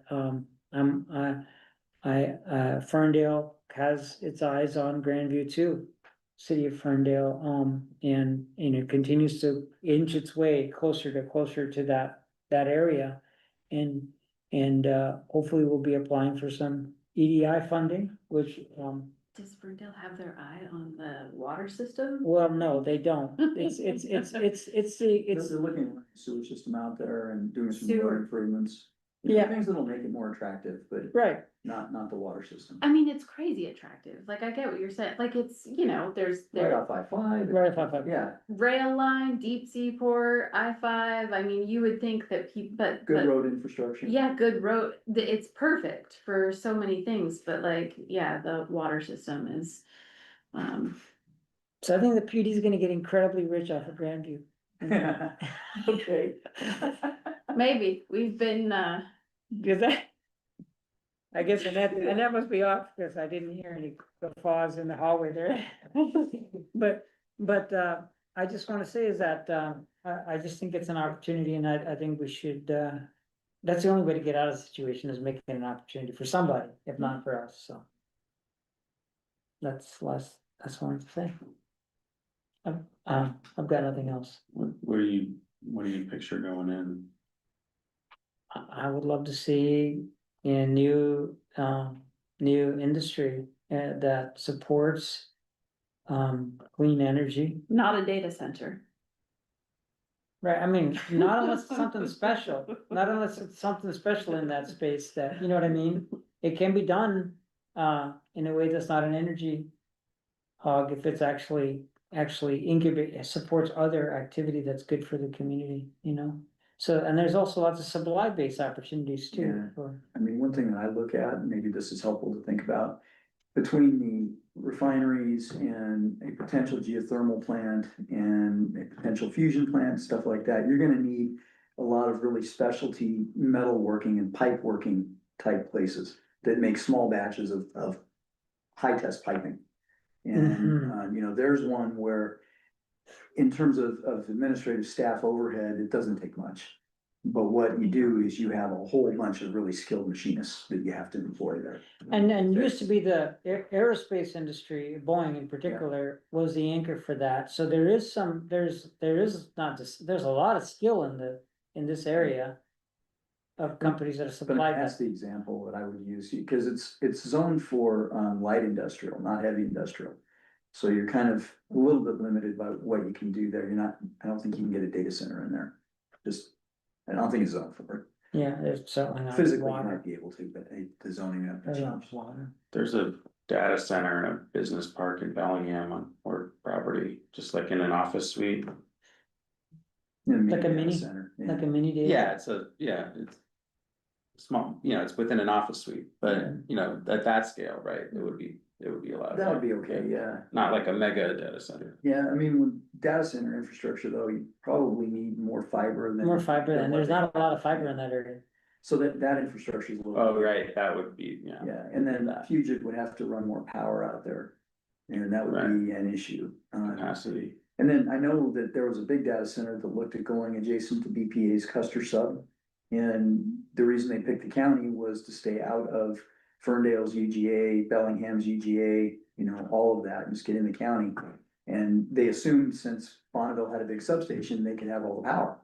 And Bonneville said go fish. well, no, they just said, hey, if you wanna interconnect, here's our interconnect queue, here's how much you're gonna have to pay.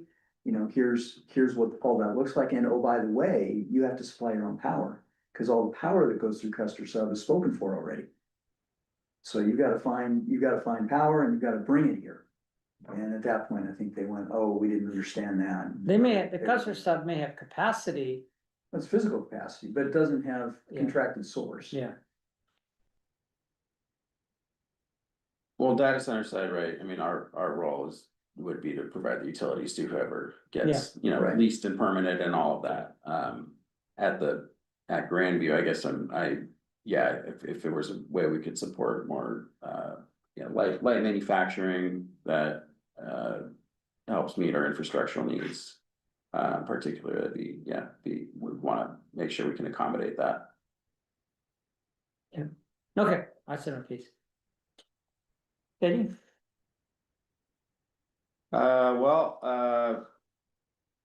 there were, well, I attended, Energy Northwest board meetings, in, the days following our last commission meeting.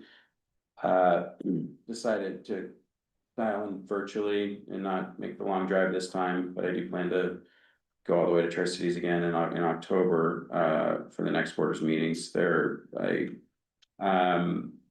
As far as like main things to report out, board of directors made a decision about the governance structure, for oversight on the new nuclear project, fall between the conditional approval is scheduled to happen in October and final approval next May.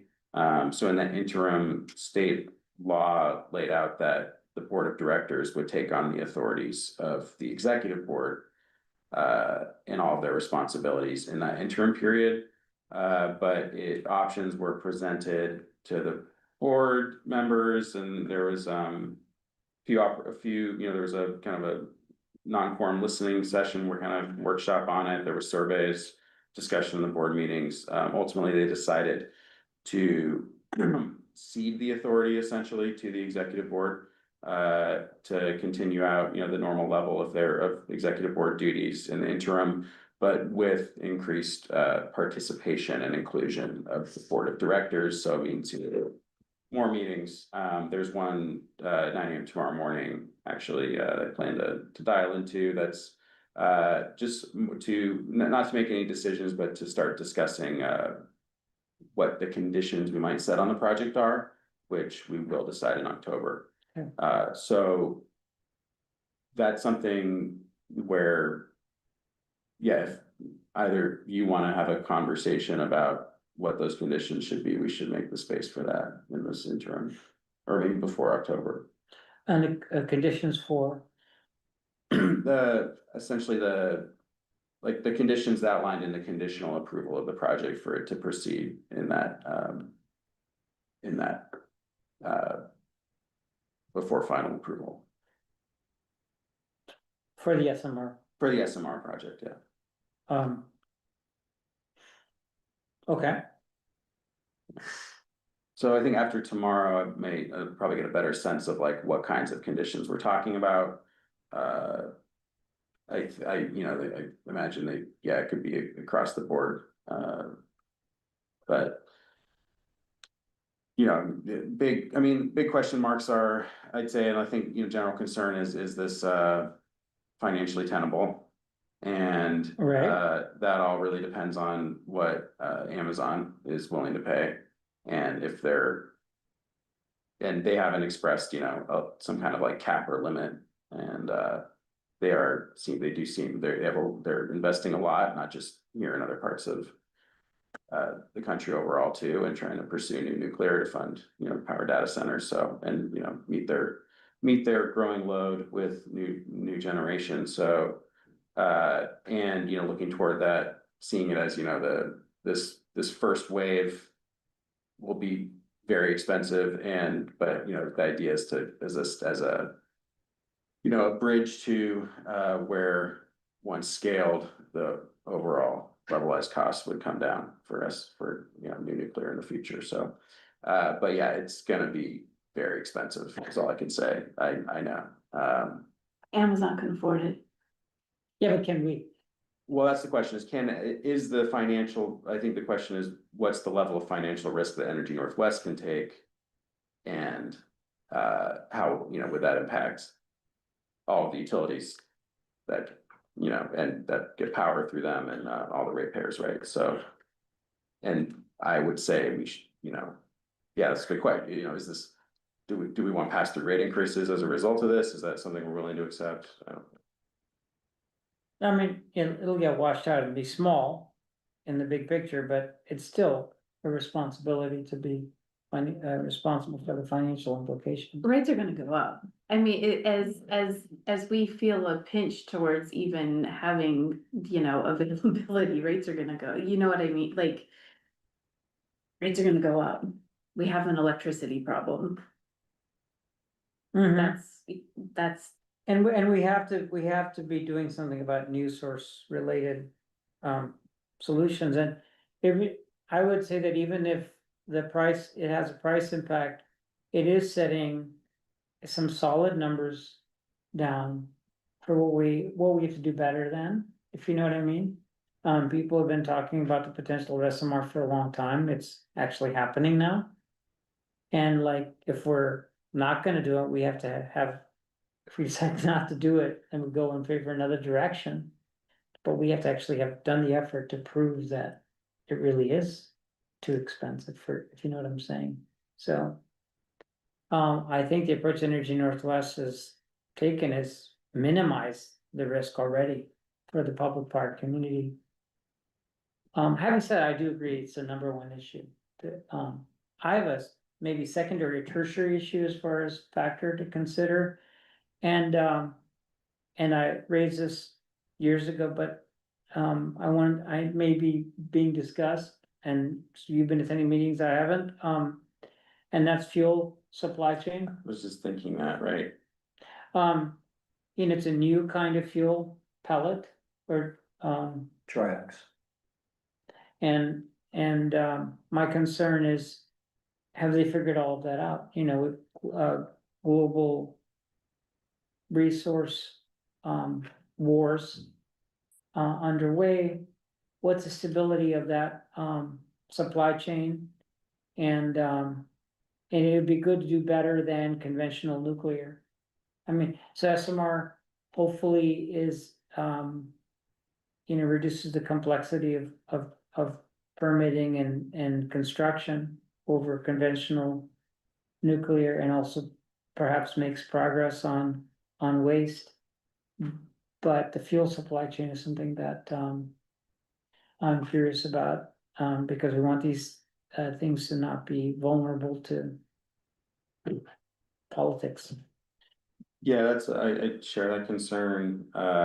So in the, the X energy design they're looking at, would use this new fuel product, where it's essentially like there's contained balls of fuel, so you don't need any kind of special storage for them. The storage is contained, so you can just, you don't have to build that, or You can hold it. you can move it around in any way to handle rocks, right? But my understanding, but so it's got those advantages, but then we're talking, I'm picturing like a potentially, a very limited source of manufacture of the exact kind of fuel to run in these modular reactors.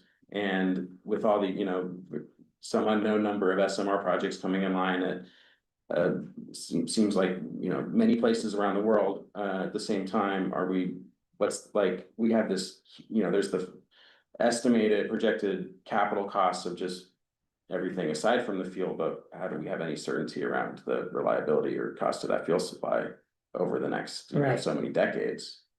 I don't know enough to know, but that seems like another big layer of risk, and geopolitical questions. And I mean, everything is under geopolitical risk, you can argue. I mean, batteries are, Yeah, so, mind if I jump in? So the company that makes the fuel is called Framatome, and they're based in France, but they have agreed to build a factory adjacent to the Energy Northwest facility. And they're also gonna build another one near the Savannah River site in the Midwest. yeah, And the fuel itself is called Triox, and it's essentially high assay, highly enriched HALEU, uranium-235. It's enriched to about 18%. Normally, the enrichment level is about 3% for an ordinary reactor. They're using 18% because it's a fast reactor, meaning you don't use thermal neutrons, you use almost relativistic neutrons in the process, and it's and you're right, it gives you a lot less of the bad kind of waste, things that can be used for proliferation and that kind of thing. It doesn't give you like a plutonium in the breakdown, for instance. Still gives you cesium, cerium, and a few other things, but the uranium right now in the world virtually all comes from Russia, so probably not a good thing. The outer shell, it's like a billiard ball. The outer shell is graphite, and most of the graphite in the world, like 90%, is made in China. So we're looking at sourcing, the United States is looking at sourcing the yellow cake, which is the raw uranium, the unenriched here in America again, like it used to always be, and then processing it at Paducah and enriching it to 18% and then selling it to Framatome. I don't know what the solution is on the graphite. Somehow that goes way beyond just fast reactors. We use graphite in all kinds of applications and it just, it basically all come from China today.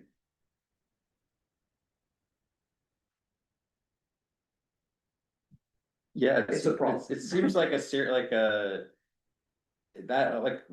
just that in itself, that, okay, we, all this investment to bring this generation online, and it only works as long as we have reliable supply chains from Russia and China, which is just not a certainty. I think the nuclear fuel part of it, I think we'll beat that. Remember, we built the very first uranium economy here in America in the 1950s, and then we turned our back on it in the 70s and 80s after the China syndrome,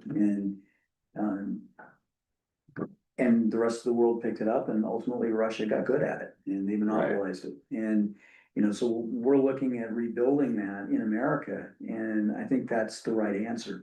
The graphite, I don't know what to say about that. Yeah, it could be other There's- suppliers. I There's a mean, million reasons why we ought to. there's no mineral reason for graphite industry. I mean, you can manufacture graphite anywhere. So, Well, to really make graphite, you end up with a lot of nasty byproducts, and I guess there's countries that don't care. mhm. And they would just dump it in the rivers and lakes and or on the ground. We don't do that. So, yeah, there are countries that have competitive advantages because of lax regulation. That's not a good thing. It just Mhm, mhm, recognize it is. mhm. Okay, Yeah, well, right, I mean, there's all the other questions of, if we were able to, in order to build, so that's my new question. nuclear plants again, it'll essentially drive it'll lead us to a necessity to create domestic supply, which then raises all hosts of environmental concerns around uranium mining, so.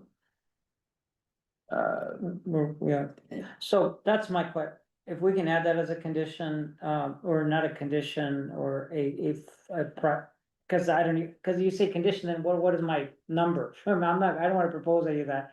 A topic, Well, the conditions that Commissioner Yuri is talking about largely are what are the oversight governance conditions? And kind of the boundaries around so that. I would just like, make sure the fuel supply chain is part of those, governance, things that we're looking at, so. I think we should get an update from you next time, and then we should see if we should have a discussion about it before That October. makes sense. Okay. Yeah, cause we could probably talk about this forever. We could. And I haven't even launched in on my, maybe we could just consume less instead of growing more, so. Just. Yeah, why is that no longer fashionable? Like, Alright, I don't know. years ago, that was where we got all of our capacity, was conservation, and I admit that it's harder to get more and more from less. Oh, there's more. But there's a lot more to be gained from conservation, yeah, and I don't know why it's no longer fashionable to talk about it. Right, Well, there's a flip side with AI and what it can enable in terms of, more sophisticated. Yeah, there's two ways for AI. Management, demand response, Right, and yeah. conservation. Electrifying transportation, electrifying the building environment. All that is that's all- actually, that's way more than data is Yeah. actually the driver of growing power demand, so, or it has been for the last few years, I but. just bought myself a new gas car. Yeah. it's beautiful, by the way. So, I mean, interesting, it was good conversation, but yeah, I like what you suggested, Yeah. Jamie, I so. have a lot to say about it. Maybe if you can give us an update at the next meeting on things that go happening at Energy Northwest. We have an executive session now, we have public comment first. No, this is Robin's opportunity, last opportunity. I have a question about the Friday meeting. Is that just a regular public meeting? Yeah, it's public meeting. Is there any possibility that I can get a look at some of the stuff too? The That you strategic mentioned the straw man and the. Oh. Is that something you can And posted. distribute? Well, it's a deliberative document, so I would defer to John on that. Is it a public document or? You're on It's mute. a document that, because it's in draft, it can still be held back, but that's a decision to make whether you want to assert the exemption from disclosure. You Yeah. can say, well, it's not of concern and we don't mind releasing it, but if you do to one, you should make it available to all.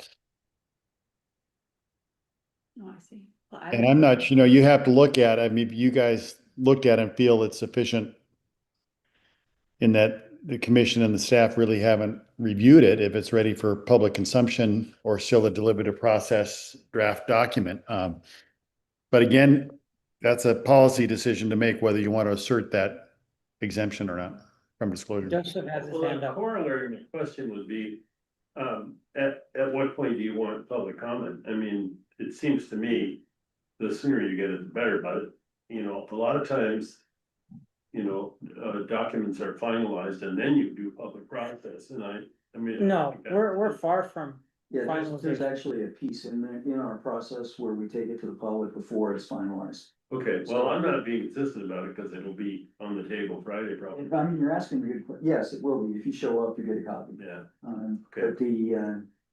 I I'll mean, try to react as because quickly as I we can. could just say it's open and, hang it as a draft on our website someplace and just hang it. Joseph has his hand up. No, that was actually gonna be my point of clarification with John, is that if that document comes to the table Friday and it's something the commissioners look at, does that not make it a public document at that? At that time, yes, absolutely. At that time, we're talking about Tuesday before the Friday meeting. It hasn't been disseminated. Mhm. Still some work being done by staff. So it is subject to an exemption from disclosure, but you don't have to assert the exemption. So you can decide to release it now or wait till Friday when it's made available at the public meeting. Are you gonna be here Friday, Robin? Well, I think that's my intention right now, so We'll that's we'll fine, hand you a copy. Yeah. yeah. And we can get you a copy after Friday. Yeah. Either way, even if you're not. Yeah.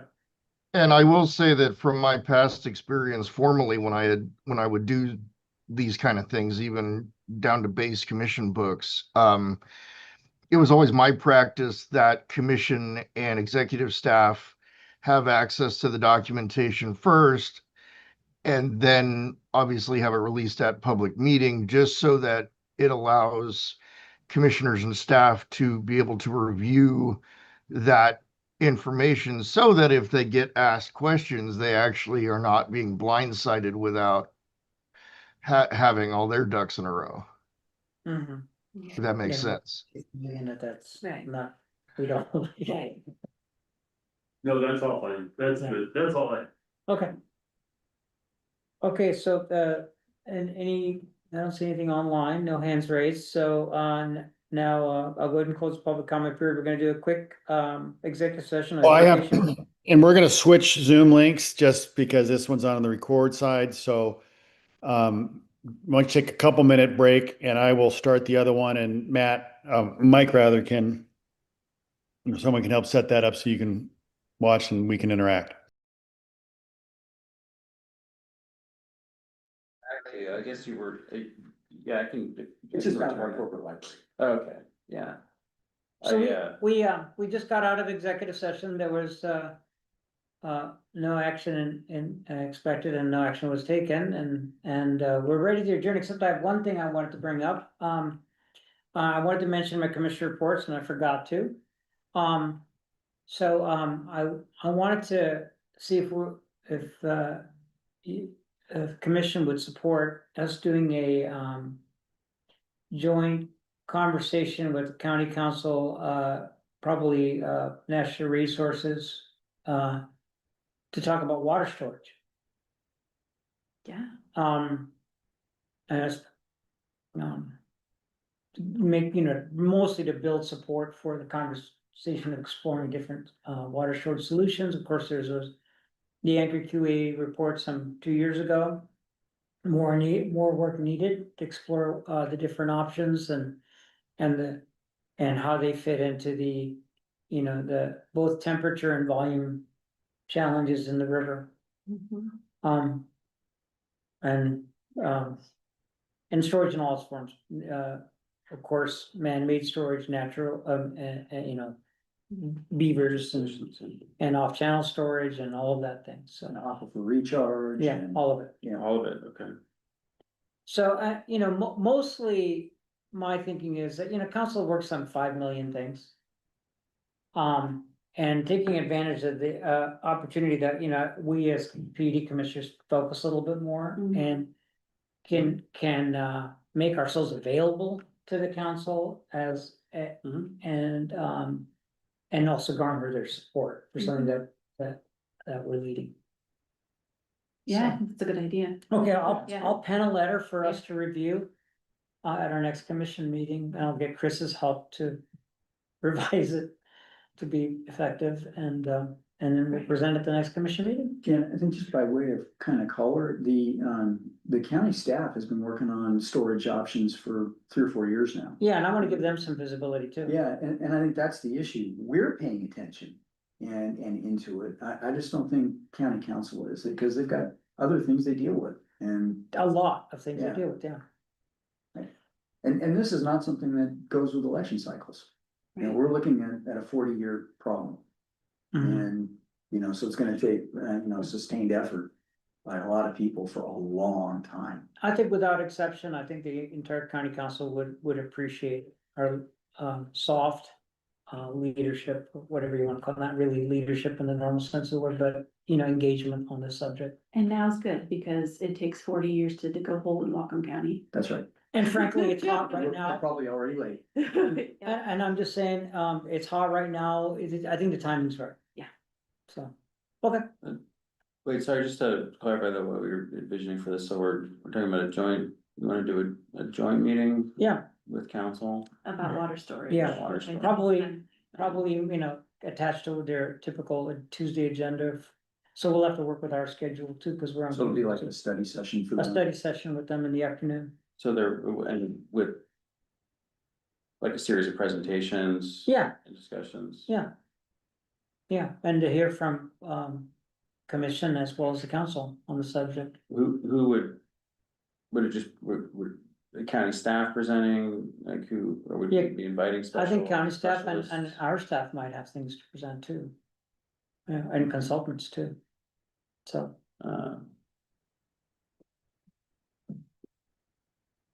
And space for public comment too, probably, sure. yeah, Typically in committee meetings, there's not public comment when council does committee meetings. okay, yeah, special. Well, community. We could. Yeah, at the county council, they only have public comment where some kind of decision is made out of it, and I don't think that's what anybody's looking for here. Because the studies are too young to say, here's what you need to do. Yeah, I mean, it's not their convention to do public comment, and there might be enough cooks in the kitchen already. Yeah, fair. With, the whole county council and a commission, that's 9 people right there, and staff and consultants, a lot of people. The county's had presentation, the county council have had presentations on it though and such, right, in the committees? They do get presentations on a lot of topics somewhat regularly, as happens at the city, but I'm not sure how well, like I've seen this, for example, with broadband. The city will get a broadband study, and there's no action required. And I'm not sure how much it sinks in. I think the fact that we'll be there, and it'll be a different format, will help. Will help a lot. Well, I think that the county council's probably seen everything at one point or another, but they've gotten it piecemeal. Yeah. And that's not a great way for that kind of information to get retained. It just, I think if you asked them about it, they would tell you that no, they've never seen anything like that. Mhm, And then Gary would say, oh, yes, I have. Yeah, it's just, yeah, it was, I get it. There's Yeah, and our Too many focus, things on the agenda. At least half of what we do is water, Right. if not more. So Yeah. we're always there. So, So- that helps. All right, sounds good. Sounds good. Okay, John, did you want to say anything or? Okay, well, if there's nothing else.